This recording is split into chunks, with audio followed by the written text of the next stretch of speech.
दोबारा। Good morning all of you. Today's my good topic morning is sir. Inland waterway. देखिए आप सभी जानते हैं कि अभी हमने जो है ना सी रूट्स के बारे में पढ़ा है, क्योंकि जो हमारा वाटर ट्रांसपोर्टेशन है there has a two types. First आपका जो है सी रूट, सेकंड आपका जो है इनलैंड वाटरवे। देखिए इनलैंड वाटरवे क्या होता है कि जब किसी भी कंट्री के अंदर जो आपकी रिवर्स होती हैं, कैनाल्स हैं, लेक्स हैं या कोस्टल एरिया जो आपका इम्पोर्टेंट वाटरवे है। एक्चुअली में अगर हम बात करते हैं कि देखिए आपका जो है ये इमेमोरियल से टाइम्स की मैं बात करता हूँ कि जो हमारी बोट्स एंड स्ट्रीम्स हैं, ठीक है, हमने इनको जो है ना as a means of transportation use किया है। हालांकि हम बात करते हैं कार्गो और जो पैसेंजर्स आपके जो शिप्स हैं, तो ये जो आपका इनलैंड वाटरवे है इसमें जो आपका ट्रांसपोर्टेशन का मीन्स है सबसे बड़ा वो है आपका रिवर्स। देखिए नेविगेशन की अगर हम बात करते हैं तो नेविगेशन आपकी होती है वो कैनाल्स के द्वारा भी होती है या जहाँ से वाटर का फ्लो होता है, तो ऐसे इलाकों के अंदर भी जो हमारी ट्रांसपोर्ट टेक्नोलॉजी है हम उसको यूज कर रहे हैं। मोस्टली अगर मैं बात करता हूँ, क्योंकि देखिए जो हाई डेंसिटी एरिया होते हैं जो कहाँ पर सेटल्ड होते हैं वो रिवर्स के बैंक जितने भी हैं उन्हीं के किनारे पर जो हमारी पॉपुलेशन है हाई डेंसिटी के अंदर पाई जाती है। बट इसके साथ साथ में जो है ना वो जो डेंसिटी पॉपुलेशन पाई जाती है तो वो इनलैंड वाटरवे के रूप में जो है एज ए जो ट्रांसपोर्टेशन के रूप में रिवर्स को भी यूज करते हैं। तो अगर मैं बात करता हूँ तो इसमें क्या होता है कि जो हमारी, क्योंकि देखिए रिवर्स जो होती है, अमेजन रिवर्स की मैं बात करता हूँ, आपको पता है कि पूरा जो डेंसिज है वो फॉरेस्ट एरिया के अंदर से, लेकिन वहां से देखिए कितने सारा जो आपका जो कॉस्टली फर्नीचर वगैरह है या उसके रिगार्डिंग जो आपकी जो लकड़ियां हैं या टिम्बर्स की मैं बात करता हूँ, सीमेंट की मैं बात करता हूँ, कोयले की मैं बात करता हूँ, तो ऐसे में देखिए हैवी कार्गो जो है इन मटेरियल्स को ले जाने में सक्षम होते हैं। बट इनलैंड वाटरवे की अगर मैं बात करता हूँ तो जितने भी आपके रिवर वे है एंशिएंट टाइम से ही हम उसको जो है ट्रांसपोर्टेशन के रूप में लेके आ रहे हैं। अगर हम बात करते हैं, क्योंकि देखिए कंपैरिजन करते हैं रेलवे के, तो रेलवे के रिगार्डिंग जो है ये आपका जो है इम्पोर्टेंट, यानी कि कंपैरिजन की बात करता हूँ रेलवे की, तो लगभग मान लीजिए कि पूरी तरह से जो है ना उसी के जो है ना पैरेलल चलता है। क्योंकि सबसे बड़ी बात क्या आती है कि इसके अंदर जो आपकी ट्रांसपोर्टेशन चार्जेज है वो नहीं आता है, ठीक है ना। तो रेलवे को हमने जो है ट्रांसपोर्टेशन के रूप में भी जो है लेना पड़ता है। तो ऐसी कंडीशंस के अंदर अगर मैं बात करता हूँ तो हमारा जो इनलैंड वाटरवे है काफी इम्पोर्टेंट है, क्योंकि किसी भी कंट्री के अंदर आप देखोगे तो हर कंट्री के अंदर जो आपके इनलैंड वाटरवे को जो है यूज किया जाता है। तो सबसे बड़ी बात है अगर मैं बात करता हूँ तो वो है राइने वाटरवे की। देखिए ये आपका जो है ना राइने, ये रिवर्स है जो जर्मनी के अंदर फॉलो होती है, नीदरलैंड के अंदर लगभग 700 किलोमीटर जो है ना एक लॉन्ग रूट जो है ट्रेवल करते हैं। अगर हम मैप के अंदर इसको देखते हैं तो ये राइने रिवर जो है ना लगभग मान लीजिए कि जितनी भी आपकी यूरोपियन कंट्री है, ठीक है ना, नीदरलैंड से जो वेसल्स क्या होते हैं ये भी आपके जो है ना कार्गो ही होते हैं, ठीक है ना। तो ओशियंस जो गोइंग वेसल्स हैं वो मतलब ये मान लीजिए कि पूरी तरह से जो है ना एक वैल्यूएबल है। यानी कि अगर राइने रिवर्स की मैं बात करता हूँ, क्योंकि आप रोहर रीजन के बारे में आप सभी जानते हैं कि मोस्ट इंपोर्टेंट आपका जो है इंडस्ट्रियल रीजन है और मोस्टली वहां से देखिए कोयले के रूप में जाना जाता है, कोयला वहां पर पाया जाता है। तो इसका मतलब है कि आयरन और के भी वहां पर जो है ना एक रिच जो मतलब आयरन और रिच डिपोजिट के जो है ना रिच डिपोजिट्स हैं। तो ऐसी कंडीशंस के अंदर लगभग मान लीजिए कि रिच आयरन और प्लस में रिच जो है कोयल फील्ड हमारा जो है इसके अंदर पाया जाता है। तो रोहर रीजन की अगर मैं बात करता हूँ तो यहाँ पर रोहर रिवर है जो वो जो है ना काफी इम्पोर्टेंट है, ठीक है ना। तो ऐसे इलाके के अंदर जो है हम इसको भी यूज करते हैं। इसके बाद अगर मैं बात करता हूँ तो लगभग मान लीजिए कि इस इलाके के अंदर तो 20,000 ओशियंस गोइंग शिप और लगभग 2 लाख के आसपास जो है आपके वेसल जो एक्सचेंज होते हैं। तो ये रूट भी आपका जो है ना काफी इंपॉर्टेंट है। सबसे बड़ी बात तो मैंने बताया है कि यूरोपियन कंट्री के अंदर है ये, ठीक है ना। जो आपका जर्मनी है, रोहर कोयला फील्ड के बारे में आपने जाना होगा ना, तो रूर कोयल फील्ड जो है उसी के आसपास जो आपकी रूर रिवर है, ठीक है। तो ये आपका जो है इम्पोर्टेंट इनलैंड वाटरवे है। सेकंड की अगर मैं बात करता हूँ द डेन्यूब वाटरवे, देखिए ये भी आपका जो है ना ईस्टर्न पार्ट ऑफ यूरोप के अंदर है, ठीक है। तो ईस्टर्न पार्ट ऑफ यूरोप की अगर मैं बात करता हूँ तो काफी इंपॉर्टेंट हमारा जो है ये और ब्लैक फॉरेस्ट्री एरिया यहाँ पर जो है काफी पाया जाता है। तो ऐसी कंडीशंस के अंदर लगभग मान लीजिए कि पूरी तरह से जो है व्हीट है, टिम्बर्स है, मर्चेंटली जो मशीनरी जितना भी सामान है हम इसके अंदर जो है यूज करते हैं। तो वैसे तो देखिए इसके बारे में मैं जो है आपको थोड़ा सा ब्रीफली स्टडी करवा रहा हूँ। अगर मैं बात करता हूँ वोल्गा वाटरवे, देखिए वोल्गा रिवर जो है ये रसिया के अंदर है, ठीक है, और एक लार्ज नंबर के अंदर जो है ना डेवलप्ड है ये वाटरवे हमारा। अगर मैं बात करता हूँ वोल्गा क्योंकि इम्पोर्टेंट है, नेविगेशन वाटरवे की अगर मैं बात करता हूँ तो लगभग इसका जो ड्रेनेज पैटर्न है वो आपका जो है 11,200 जो है किलोमीटर के आसपास जो है ड्रेनेज है। और खासकर देखिए कैस्पियन सी से भी अटैच होती है ये। तो ऐसे में वोल्गा मॉस्को जो कैनाल्स है वो हमारी यानी कि इस रीजन के अंदर काफी जो है ये इम्पोर्टेंट मानी जाती है, ठीक है ना।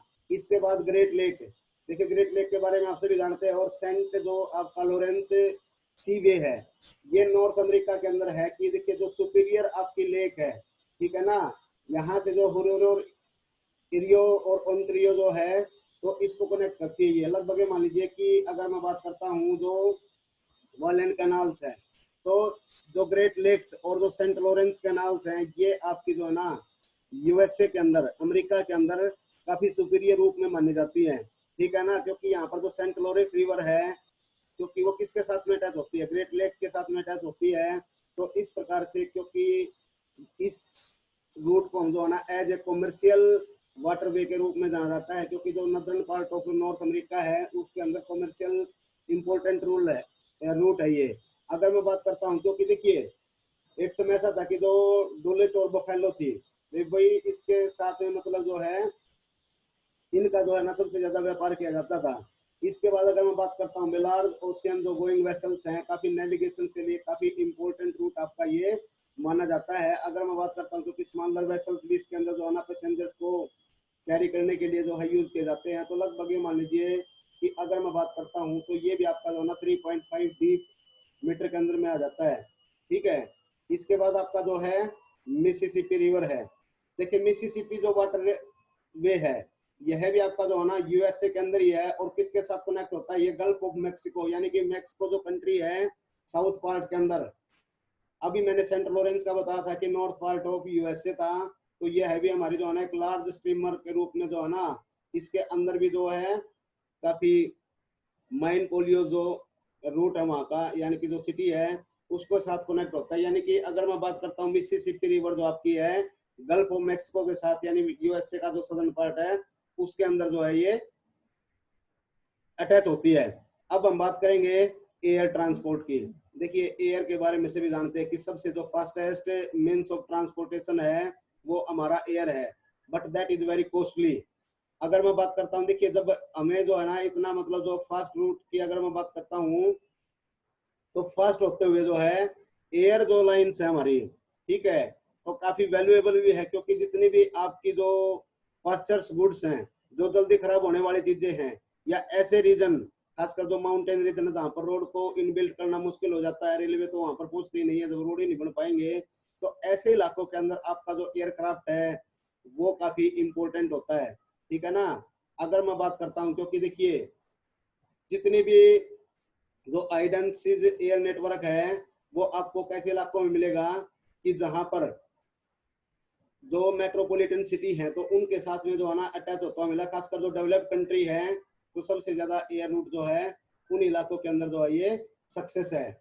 अगर मैं बात करता हूँ नॉर्थ कनाडा की, ठीक है, या हिमालयन रीजन की मैं बात करता हूँ कि ऐसे इलाके जहाँ पर काफी हैवी स्नोफॉल होता है तो वहां पर भी हमारा जो है ये सक्सेसफुल है। यूएस की मैं बात करता हूँ या ब्रिटिश फोर्सेस की मैं बात करता हूँ, इराक की मैं बात करता हूँ, तो ऐसे इलाके जिनके अंदर जो है ना इनका काफी नेटवर्क जो है ना that is expanding very fast. इन इस देशों के अंदर जो एयर नेटवर्क है वो काफी फास्टली हुआ है।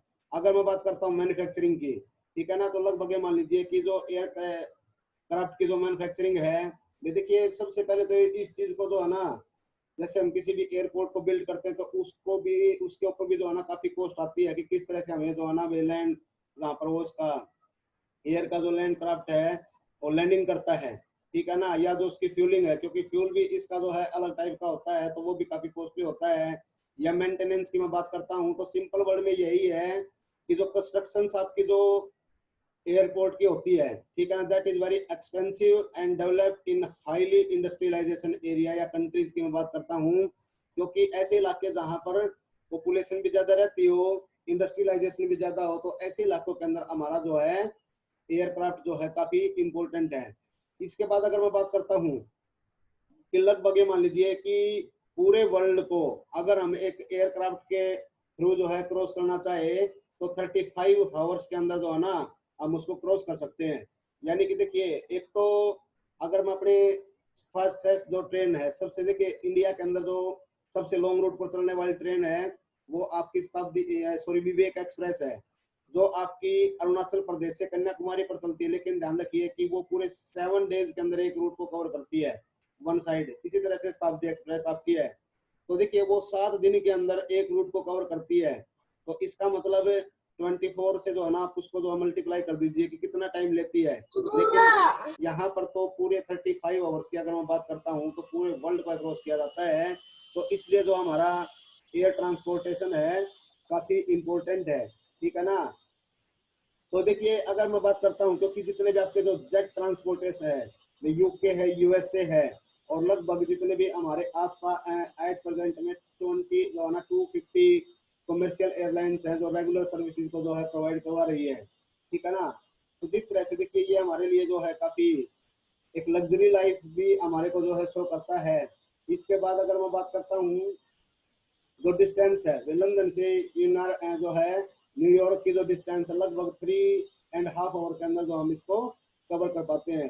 तो इसका मतलब क्या है कि ये हमारा जो है काफी फास्ट जो है ट्रांसपोर्टेशन के रूप में जो है जाना जाता है। अब हम बात करेंगे कि इंटर कॉन्टिनेंटल एयर रूट्स। देखिए जब एक कॉन्टिनेंट से दूसरे कॉन्टिनेंट के रूप में जो है, ठीक है ना, तो ऐसे में अगर मैं नदरन हेमिस्फीयर की बात करता हूँ, क्योंकि मोस्टली जो आइडेंटिटीज पॉपुलेशन की है वो नदरन हेमिस्फीयर के अंदर पाई जाती है, ठीक है। तो ऐसे इलाकों के अंदर हम ईस्टर्न यूएसए की बात करते हैं, यूरोप की बात करते हैं, एशिया की बात करते हैं, या जो है लंदन, पेरिस, तो इस तरह से Moscow, Karachi, New Delhi, Mumbai, Bangkok, Singapore, Tokyo, San Francisco, यानी कि ये आपके ऐसे जो है पॉइंट्स हैं जहां पर एयर रूट का जो है ना मतलब ये मान लीजिए कि पूरी तरह से जो है ना ऑल कॉन्टिनेंट से जो ये जो स्टेशन आपके एयर स्टेशन हैं ये कनेक्टिविटी है, ठीक है ना। अगर हम बात करते हैं दिल्ली से आपको हर कंट्री की फ्लाइट जो है मिल जाएगी। इसी तरह से मुंबई की मैं बात करता हूँ, लंदन है, पेरिस है, ठीक है, टोक्यो है जापान के अंदर, सिंगापुर है। तो ये हमारे जो है ना इंटर कॉन्टिनेंटल रूट का इसका मतलब ये है कि आप किसी भी कॉन्टिनेंट के अंदर जो है यहाँ से जा सकते हैं। और देखिए अब ये कहता है कि देखिए Africa, Asiatic part of Russia, South America lack air services, ठीक है ना। लगभग मान लीजिए कि अफ्रीका है, एशियाटिक पार्ट है रसिया का, यानी कि थोड़े से जो अनडेवलप्ड कंट्री है तो उनके अंदर थोड़ी सी इस चीज सर्विसेज को जो है एक लैक रूप में भी देखा जाता है कि यहाँ पर कम जो है पाई जाती है। बट ये जो हमारा लैंड मास या इकोनॉमिक डेवलपमेंट है इसके ऊपर जो है ना काफी सुटेबल करती है चीज हमारी। इसके बाद हम बात करेंगे पाइपलाइन की। देखिए पाइपलाइन भी जो है हमारा एट प्रेजेंट के अंदर जो है ना बिल्कुल एक लिक्विड की मैं बात करता हूँ, वाटर की मैं बात करता हूँ, या गैसेज है, पेट्रोलियम है या नेचुरल गैस है, तो ऐसे में जो आपकी सप्लाई होती है वो बाई पाइपलाइन जो है काफी अच्छी होती है। क्योंकि आपको सभी को पता है कि जो हमारी कुकिंग गैस है, एलपीजी है, उसको जब हम सप्लाई करते हैं तो बाई पाइपलाइन करते हैं। इट मीन्स क्या है कि देखिए आप अपने आसपास के इलाकों के अंदर देखते होंगे कि जो हमारी वाटर पाइपलाइन है एक इलाके से दूसरे इलाके तक लाने के लिए हम जो है ना पाइप का यूज करते हैं। इसी तरह से हमारे जो फील्ड्स हैं, खेत हैं, उनके अंदर भी आप जो है पानी को लाने के लिए काफी लंबी जो है पाइपलाइन दबा के लेके आते हैं। लेकिन ऑयल रिफाइनरी जितनी भी हमारी है तो उसकी जो ट्रांसपोर्टेशन होती है वो हमारी बाई पाइपलाइन होती है। अगर मैं बात करता हूँ, क्योंकि देखिए जितने भी आपके ऑयल फील्ड हैं जो न्यूजीलैंड के अंदर तो खासकर इसको देखिए मिल्क के लिए भी यूज किया जाता है कि जो बड़े बड़े जो फार्म हाउस है या फैक्ट्रीज हैं, तो जो मिल्क हमारा है तो उसको भी जो है ना बाई पाइपलाइन जो है ट्रांसपोर्ट किया जाता है।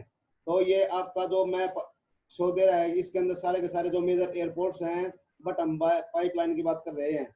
तो इंडिया सॉरी जो बिग इंच पाइपलाइन है यूएसए के अंदर है, काफी फेमस पाइपलाइन है। बिग इंच की अगर मैं बात करता हूँ तो सबसे जो है ना ये लॉन्गेस्ट आपकी पाइपलाइन है, ठीक है ना। तो 17% की अगर मैं बात करता हूँ, क्योंकि यूएसए के अंदर है, तो जो नॉर्थ ईस्टर्न स्टेट है या गल्फ ऑफ मेक्सिको है, तो पेट्रोलियम के लिए इसको जो है सबसे ज्यादा यूज किया जाता है। अगर मैं बात करता हूँ इंडिया की, तो इंडिया के अंदर भी आपकी जो है ना HBJ, हजीरा विजयपुर जगदीशपुर जो पाइपलाइन है, ये भी आपकी जो है ना पेट्रोलियम के लिए मानी जाती है कि काफी प्रसिद्ध है, ठीक है ना। तो देखिए यहाँ पर डायग्राम के अंदर भी आपको शो रखा है किस तरह से जो पाइपलाइन है, खासकर ऐसे इलाके जो माउंटेन एरियाज हैं या कहीं पे जो है ना मतलब जैसे रिवर वगैरह है, तो उसके अंदर से भी हम इसको बिल्ड करते हैं। ओशियंस के अंदर से भी हमने जो है पाइपलाइन को निकाल दिया है। तो इस तरह से जो है ना, एक चीज और है, पाइपलाइन को हम जो है ना लिक्विड गैसेज इसको छोड़ के इलेक्ट्रिक वायर के लिए भी तो हम यूज कर रहे हैं। कि देखिए आपकी जितनी भी टेलीफोनिक केबल्स हैं, उसको भी हम जो है ना एक पाइप के द्वारा जो है अंडरग्राउंड करके लेके आते हैं, ताकि कोई जो डैमेज ना उसके अंदर, ठीक है। तो यहाँ पर भी हम जो है ना इसको यूज कर सकते हैं। तो इट मीन्स क्या है कि यूरोप की अगर मैं बात करता हूँ, वेस्टर्न एशिया है या इंडिया की जो पाइपलाइन है, बिल्कुल एक वेल कनेक्टेड पार्ट हमारा है, ठीक है ना। इसी तरह से चाइना के अंदर भी जो है, तो सबसे बड़ी बात है कि आपको इसके नाम याद करने पड़ेंगे, क्योंकि देखिए ईरान, इराक, पाकिस्तान, यानी कि जो नेचुरल गैस पाइपलाइन है, इन इलाकों के अंदर लगभग एक लॉन्गेस्ट रूप में आती है हमारे पूरे वर्ल्ड के अंदर। अब हम बात करने वाले हैं कम्युनिकेशन की। देखिए कम्युनिकेशन जो है, एट प्रेजेंट में मेरा कम्युनिकेशन आपके साथ जो है ना, ये कम्युनिकेशन ही हो रहा है कि मैं ऑनलाइन आपको जो स्टडी करवा रहा हूँ। तो इट मीन्स क्या है कि हमारा जो कम्युनिकेशन है, कि आप अपने जो है ना किसी भी मैसेज को, या जो हमारी वॉइस है बाय टेलीफोन टेलीग्राफ, तो इसको मतलब ये मान लीजिए कि कोई भी जो मैसेज होता है भी उसको ट्रांसफर करना किसके द्वारा, टेलीग्राफ के द्वारा। इसमें आपका मतलब ये मान लीजिए कि प्रिंट मीडिया पे हम बात करते हैं, सोशल मीडिया की हम बात करते हैं, या एट प्रेजेंट में जो है ना आपकी मास मीडिया जो आती है। तो देखिए आपको जो है ना print media, visual, audio visual, तो इन श्रेणीज के अंदर हम जो है इसको क्लासिफाइड करते हैं। तो एट प्रेजेंट में अगर मैं बात करता हूँ, तो कम्युनिकेशन जो हमारा है काफी इंपॉर्टेंट पार्ट है आज के एट प्रेजेंट में। तो देखिए अमेरिका की अगर मैं बात करता हूँ, क्योंकि देखिए सिलिकॉन वैली आईटी सेक्टर के अंदर जितनी भी हमारी कंपनीज आ रही है, तो काफी फेमस है, क्योंकि वो पूरी का पूरा जो सॉफ्टवेयर टेक्नोलॉजिकल पार्क के रूप में जो है जानी जाती है सिलिकॉन वैली। लेकिन इंडिया की जो सिलिकॉन वैली है वो है बेंगलुरु। तो कहने का मतलब मेरा ये है कि जैसे जैसे हमारा डेवलपमेंट होता गया, तो ऐसे एज पर टाइम जो है ना मॉडर्न टाइम की अगर हम बात करते हैं, तो हमारी जो कम्युनिकेशन स्किल है काफी डेवलप हुई है। और खासकर देखिए इंटरनेट बैंकिंग की अगर हम बात करते हैं, या जो ई बैंकिंग की हम बात करते हैं, तो एट प्रेजेंट में कितनी सक्सेस है। इसके बाद इंटरनेट जो है कितना फास्टेस्ट आपका हुआ है।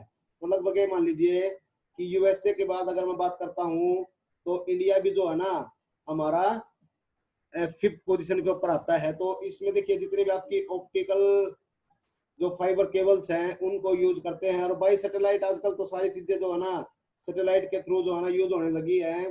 तो ये मान लीजिए कि जो हमारा कम्युनिकेशन है लगभग 1919 के बाद टेली कम्युनिकेशन के अंदर, क्योंकि इससे पहले जो है बिल्कुल एक स्लो मोशन के अंदर था। लेकिन एट प्रेजेंट की अगर हम बात करते हैं, तो 4G नेटवर्क हमारा जो यूज हो रहा है और 5G लॉन्च होने वाला है। तो ऐसी कंडीशंस के अंदर जो है काफी एक हाई मोड के ऊपर जो हमारा नेटवर्क पहुंच चुका है। तो आज का हमारा जो टॉपिक है यहीं तक समाप्त होता है। कल हमारा इस क्लास का जो है नेक्स्ट लेक्चर होगा। तो ऐसे में जो है देखिए, तो अब जो है आप कोई डाउट है तो आप क्लियरली